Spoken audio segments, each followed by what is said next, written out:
Later daw ako kasi hindi ako na-invite. Grade school? 3 weeks na ako walang yaya. Nag-day off siya, never na siya bumalik. Single father, my parents are senior. Kailangan ko alagaan si baby 24/7. Kita mo to sa likod?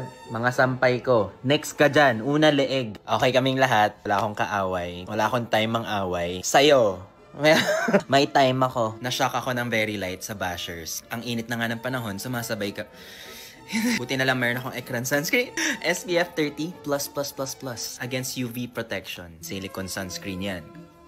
Non-comedogenic, hindi nakaka-pimple. Doon mo malalaman kung sino yung mga nagsusupport talaga sa'yo. Parang sa friendship. Wait lang. Ala! Gino!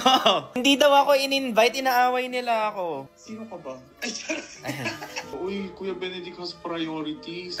It takes 1 to 2 seconds to hate someone. Sobrang bilis on social media. 最lang係小 King 話，isay 我炸啲到，冇能喐我daw. Diba, nag-messenger ka doon kay Aling Maya doon sa... Aling Mirna talaga. Aling Mirna, diba, nag-messenger ka doon? Account mo, may nag-post ka. Oo. Umaga, pinost ko yon. Yung meet up with Aling Mirna, hindi ko alam sino mga nag-confirm, pero invited kaming lahat. Pero hindi mo naman kailangan ng maraming friends talaga, di ba? Oh my God, baka nga naman, baka akala. Sorry guys, sorry. Pero, hindi mo kailangan ng maraming friends talaga. Pero friends ko sila, okay? Sorry, baka nga doon. Few days ago, nagsabi na ako na hindi ako pupunta kasi wala akong yaya.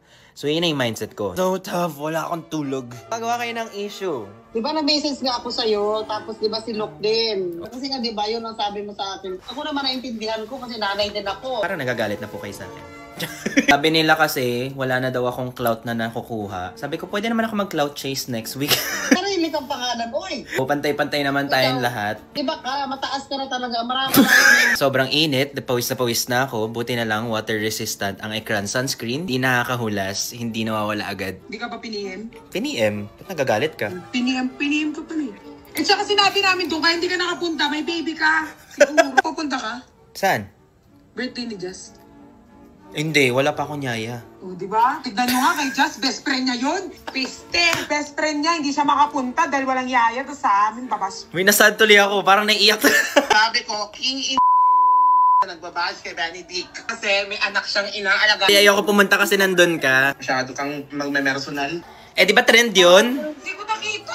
O, isasend ko sa'yo. Naglalagay ako ng sunscreen, mamaya ka na mag-chismis. Pwede to kahit anong skin type nyo, kahit oily, dry, kahit baby ka pa, recommended to by dermatologist. Uy, grabe kayo guys. Wala ka rin pala dun, nga pala. Meron akong schedule ng gabi. Dapat pala dalawa tayong binash. Si QD hindi ko na ma-call kasi